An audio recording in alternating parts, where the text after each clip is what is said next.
எல்லாருக்கும் வணக்கங்க. உங்கள் எல்லாரையும் 666 மந்த்ரா யூடியூப் சேனல் மூலமாக மறுபடியும் சந்திக்கிறதுல எனக்கு ரொம்ப ரொம்ப சந்தோஷம். தொடர்ந்து நம்மளுடைய சேனல் மூலமாக ஆன்மீகம் சார்ந்த பல பதிவுகளை பதிவேற்றம் செய்து கொண்டிருக்கிறோம். உங்களுக்கு அனைத்து பதிவுகளும் பயனுள்ள வகையில் இருக்கும்னு நாம் நம்புகிறோம். நிறைய நண்பர்கள் நம்மளுடைய சேனலை தொடர்ச்சியாக வாட்ச் பண்ணிவிட்டு எங்களுடைய வாழ்க்கையில் ஏற்படுற கஷ்டங்களுக்கு நாங்களே உங்கள் சேனலை பார்த்துட்டு அதுக்குரிய பரிகாரங்களை செஞ்சுட்டு பயன் அடைஞ்சிட்ருக்குறோம் அப்படின்னு சொல்லும்போது ரொம்ப சந்தோஷமாக இருக்குது. அதுதான் நம்மளுக்கு தேவை. ரொம்ப ஆடம்பரம் இல்லாத, ரொம்ப பணத்தை செலவு பண்ணாமல் உங்களுடைய உண்மையான பக்தியை மட்டுமே இறைவனிடத்தில் செலுத்தி எப்படி உங்களுடைய ஆசைகளை விரைவாக நிறைவேற்றி கொள்வது அப்படிங்கிறத தான் நாம் தொடர்ச்சியாக சொல்லிக்கிட்டு இருக்கிறோம். அந்த வகையில் இன்னைக்கு இந்த வீடியோ பதிவில் பார்க்கக்கூடிய விஷயம் என்னென்னா, அள்ள குறையாதபடி உங்களுக்கு எப்போதும் பணம் இருந்து கொண்டே இருக்க வேண்டும் என நினைத்தால் மறக்காமல் இந்த நாளில் இந்த பொருட்களை வாங்கிவிடுங்கள், அது போதும். என்னங்க அப்படிங்கிறத அந்த வீடியோவில் நான் சொல்ல போகிறேன். அதாவது பொதுவாக இது பேர் பார்த்தீங்கன்னா தாந்திரீகம்னு சொல்லுவாங்க. அது என்னென்னா, நம்மளுக்கு விருப்பமானதை அடைவதற்கு மந்திரம் இல்லாமல், யந்திரம் இல்லாமல், மூலிகை இல்லாமல் சில பொருட்களை பயன்படுத்தி அதை வாங்கிறதுனாலையோ அல்லது அதை கொடுக்கறதுனாலையோ, இப்போ தானம்லாம் கொடுக்குறீங்க இல்லையா, அதுவும் ஒரு விதமான தாந்திரீகம் தான். இப்போ ஒருத்தருக்கு தானம் கொடுக்குறீங்க அப்படின்னா உங்களோட கஷ்டம், இப்போ யாராவது ஒருத்தர் சொல்லியிருப்பார், நோய்கள் தீரணுமா வஸ்திர தானம் கொடுங்க அப்படின்னு சொல்கிறாங்கன்னா, நீங்கள் ஒரு வஸ்திரம், ஏதாவது ஷொட்ரோ பெட்ஷீட்டோ வாங்கிட்டு போயிட்டு இந்த சாலையோரங்களில் இருக்கிற யாசகர்களுக்கு கொடுத்தீங்க அப்படின்னு சொன்னால் உங்களோட நோய்கள் பிணி தீரும்னு சொல்லுவாங்க. வஸ்திர தானம் பிணியை தீர்க்கும் அப்படின்னு சொல்லுவாங்க. உங்களோட கஷ்டத்தை அது தீர்க்கும். இந்த மாதிரி ஒவ்வொரு தானங்களுக்கும் ஒவ்வொரு பலன்கள் உண்டு. அதுவும் ஒரு விதமான தாந்திரிகம். ஸோ கொடுக்கறதுனாலையும் பெறறதுனாலையும் நமக்கு பலன்கள் எக்கச்சக்கமாக கிடைக்கும். சரிங்களா? அந்த வகையில் ஒரு மிக முக்கியமான விஷயம் என்ன அப்படின்னு கேட்டிங்கன்னா, உப்பு. இந்த வீடியோ பதிவை ஆண்கள் எந்த அளவுக்கு பார்க்குறீங்கிறத விட பெண்கள் ரொம்ப தீர்க்கமாக பார்த்து குறிப்புகளை எடுத்துட்டு அவங்க வீடு சேமமாக இருக்க இதெல்லாம் அவசியம் செய்யுங்க. ஏங்க பெண்களை குறிப்பிட்டு சொல்கிறீங்கன்னா, ஒவ்வொரு வீட்டில் இருக்கும் பெண் தான் அந்த வீட்டின் மகாலட்சுமி, அந்த வீட்டின் செல்வம். அதனால் அவள் இதற்குரிய விஷயங்களை தீர்க்கமாக செய்யும் பொழுது தான் பலன் நல்லா கிடைக்கும். ஓகேங்களா? ஓகே, ஃபஸ்ட்டு உப்புங்க. ஒரு வீட்டில் குறையக்கூடாத பொருட்கள் என்று சொல்லப்படுவது இந்த உப்பு. உப்போடு சேர்த்து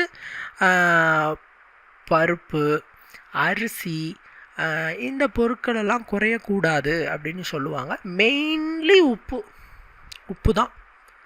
என்னங்க உப்பு பற்றி இவ்வளோ இதாக சொல்கிறீங்க? அந்த உப்பில் அப்படி என்னங்க இருக்குது அப்படின்னா, தேவி மகாலட்சுமியின் தாய் வீடு என்று சொல்லப்படுவது கடல். எல்லாருக்குமே தெரியும்.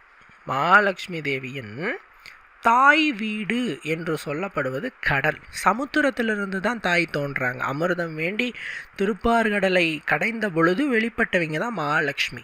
ஸோ மகாலட்சுமி தேவியின் தாய் வீடு கடல். ஸோ கடலிலிருந்து கிடைக்கிற அத்தனை பொருட்களுமே லக்ஷ்மி கடாட்சம் உடையது தான். இப்போ நீங்கள் அடுத்த கேள்வி கேட்கலாம், கடல் தண்ணீரும் லக்ஷ்மி கடாட்சம் பெற்றதா அப்படின்னுட்டு. 100% கடல் தண்ணீரும் லக்ஷ்மி கடாட்சம் பெற்றது தான். நீங்கள் கேள்விப்பட்டிருக்கலாம், கடல் தண்ணியை வீட்டில் தெளிங்கன்னு சொல்லுவாங்க. வெள்ளிக்கிழமைனாலோ செவ்வாய்க்கிழமைனாலோ கடல் தண்ணியை வீட்டில் தெளிங்க. அப்படி தெளித்தா வீட்டில் இருக்கிற தரித்திரம் போகும், லக்ஷ்மி கடாட்சமாகும், செல்வம் சேரும்.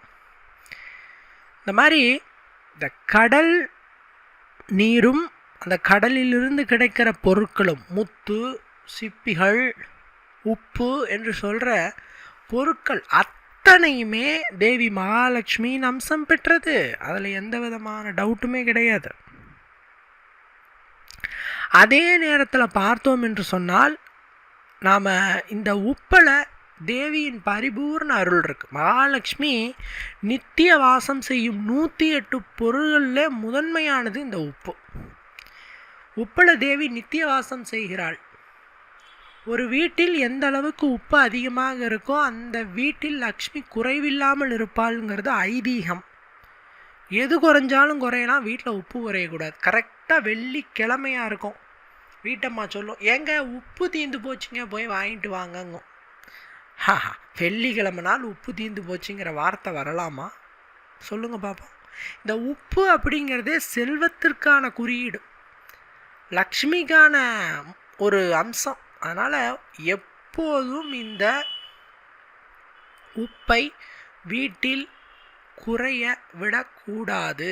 அப்போ தான் உங்கள் வீடு க்ஷேமமாக இருக்கும். அதை நீங்கள் நல்லா புரிஞ்சுக்கணும்.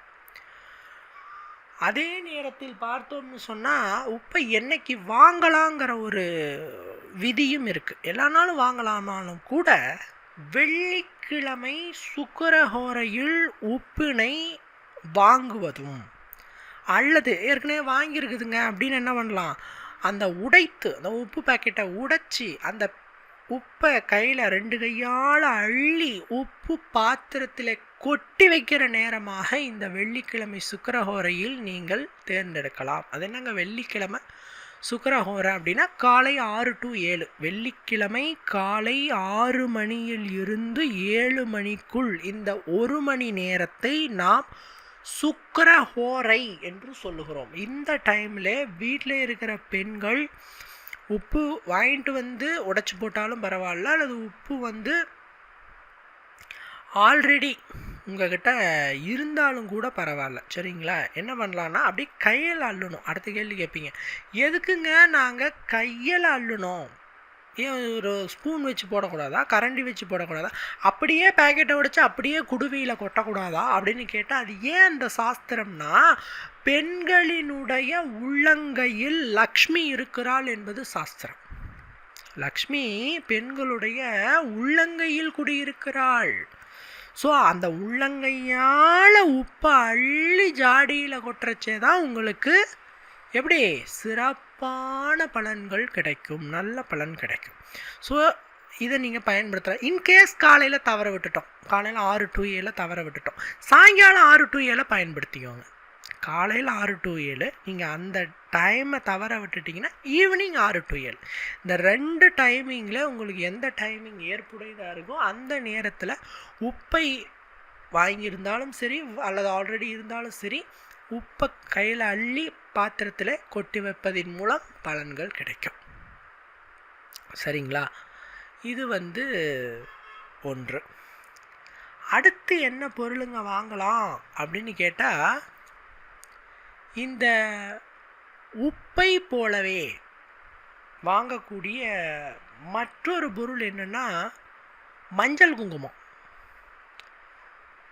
ஒரு வீட்டில் மஞ்சள் குங்குமம் குறையாமல் இருக்கக்கூடாது. மஞ்சளும் குங்குமமும் வீட்டில் இருக்கணும். நீங்கள் வைக்கிறீங்களோ வைக்கலையோ, இப்போ எங்கெங்க ஸ்டிக்கர் போட்டு காலம், இப்போ குழம்புக்கு தான் மஞ்சள் போடுறோம், மூஞ்சிக்காரு மஞ்சள் போடுறதில்ல. பட் அது காலம் வந்துடுச்சு. நாம் இந்த காலத்தில் மஞ்சளை மூஞ்சி முழுக்க பூசிக்கிட்டு நெத்திரப்ப வட்டை காயின் சைஸுக்கு பொட்டு வச்சுட்டுலாம் பிள்ளைங்க போக முடியாது. நாகரீகம் கொஞ்சம் ஆகிடுச்சு, கொஞ்சம் அவங்களும் பார்க்குறாங்க இதெல்லாம் பண்ணுமான்ட்டு.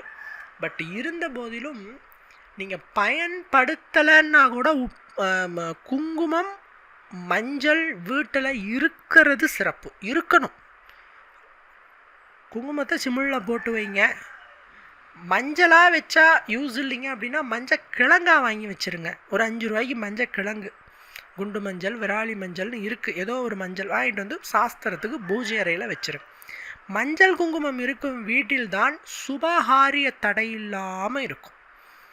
சில பேர் சொல்லுவாங்க, வீட்டில் நல்ல காரியம் நடக்கவே மாட்டேங்குது, நடந்து பல நாள் ஆச்சும்பாங்க. இப்படி வீட்டில் சுபகாரியங்கள் கைகூட, அது எந்த காரியமானாலும் இருக்கலாம். திருமணமாக இருக்கலாம், குழந்தை பிறக்கிறது, வீடு கட்டுறது, சொத்துக்கள் வாங்கிறது, இந்த மாதிரி சுபகாரிய தடைகள் நீங்க இந்த மஞ்சள் குங்குமத்தை வாங்கி வீட்டின் பூஜை அறையில் வைக்கிறது மிக முக்கியம். அடுத்து என்னங்க அப்படின்னா துவரம் பருப்புங்க.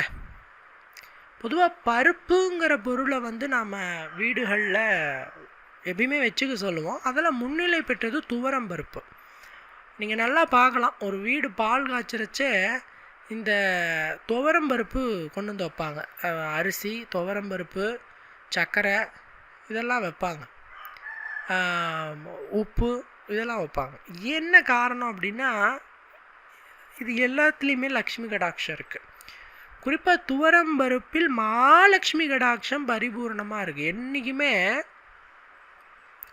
துவரம் பருப்பை நீங்கள் பயன்படுத்தலைனாலும் பரவாயில்ல, எங்கெங்க மாதத்துக்கு ஒரு டைம் துவரம் பருப்பில் குழம்பு வைப்பாங்க, மற்றபடி எனக்கு துவரம் பருப்பு எனக்கு பிடிக்காதுங்க அப்படின்னு நீங்கள் சொல்கிறவங்களா இருந்தால் கூட அட்லீஸ்ட் சாஸ்திரத்திற்காவது இந்த துவரம் பருப்பை வாங்கி வையுங்கள். எப்படிங்க, சாஸ்திரத்துக்காவது வாங்கி வைங்க, கொஞ்சமாக வாங்கி வைங்க, டப்பாவில் போட்டு வைங்க, அதே மாதிரி பேக்கெட்டில் வைங்க, சேஃபாக வச்சுக்கோங்க. அட்லீஸ்ட்டு மந்த்லி ஒன்ஸுக்கு யூஸ் பண்ணிக்கோங்க. காய வச்சு வச்சுக்கிட்டிங்கன்னா பூச்சி கட்டாமல் இருக்கும், ஏன்னா பூச்சி உளுந்து போயிடும். அதுக்கு தகுந்த மாதிரி ஸோ துவரம் பருப்பும் ஒரு வீட்டில் குறையாமல் இருக்கணும். சரிங்களா? இது அடுத்து என்னங்க வீட்டில் குறையாமல் இருக்கணும்னா பணம். என்னது, பணம் குறையாமல் இருக்கணும்னா, பணம் நிறையா இருந்துச்சுன்னா நான் ஏங்க இப்படி இருக்கிறேன் அப்படின்னு நீங்கள் சொல்கிறது புரியுது. ஆக்சுவலாக பணம் இந்த காலத்தில் எப்பயுமே, இந்த காலம் இல்லை, என்றைக்குமே குறைவில்லாத பணம்னு யாருக்குமே இல்லை. 10 கோடி இருந்தாலும் இதுக்கு மேலே கொஞ்சம் இருந்தால் நல்லா இருக்குமேங்கிற மைண்டு தான் எல்லாருக்குமே இருக்கும்.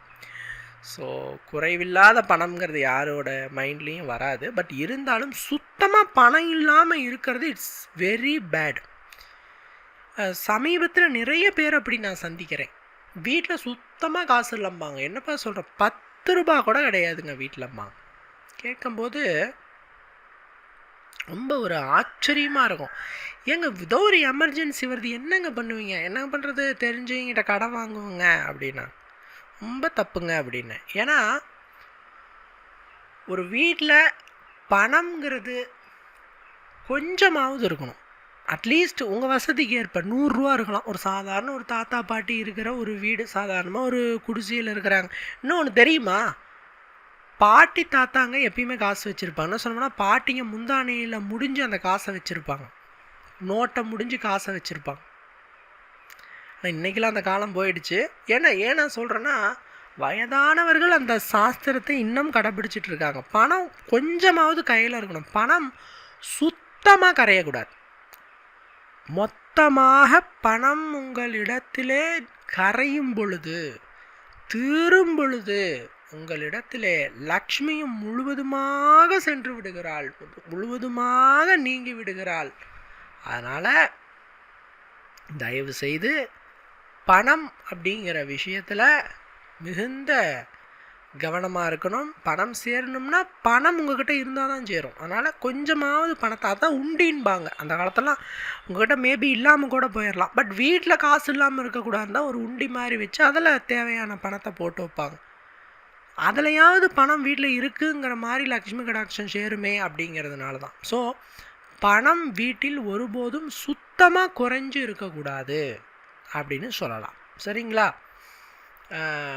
இது இல்லாமல் சில விஷயங்களும் இருக்குது, நான் அதை சொல்கிறேன். ஏற்புடையதாக இருந்தால் ஏற்றுக்கோங்க, இந்த காலத்தில் ட்ரை பண்ணுங்கள். பெண்கள் நெற்றியில் குங்குமம் இல்லாமல் இருக்கக்கூடாது, கையில் வளையல் இல்லாமல் இருக்கக்கூடாது. திருமணமான பெண்கள் கண்டிப்பாலும் குங்குமம் வைக்காமல் இருக்கக்கூடாது.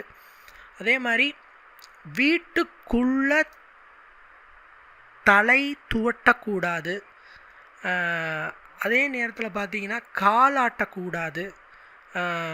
அதே நேரத்தில் பார்த்தீங்கன்னா வெள்ளிக்கிழமைகளில் ஈவினிங் டைம் விளக்கு வச்சதுக்கப்புறம் கடன் கொடுக்கக்கூடாது. இதெல்லாமும் சில சாஸ்திர வழிமுறைகள். இந்த காலத்தில் எது எதெல்லாம் ஏற்புடையதாக இருக்கோ அதெல்லாம் நீங்கள் ட்ரை பண்ணலாம். மற்றபடி இந்த செல்வம் சேருவதற்கு சூட்சமமான வழிமுறைகள்லாம் இதுதான். ஓகேங்களா?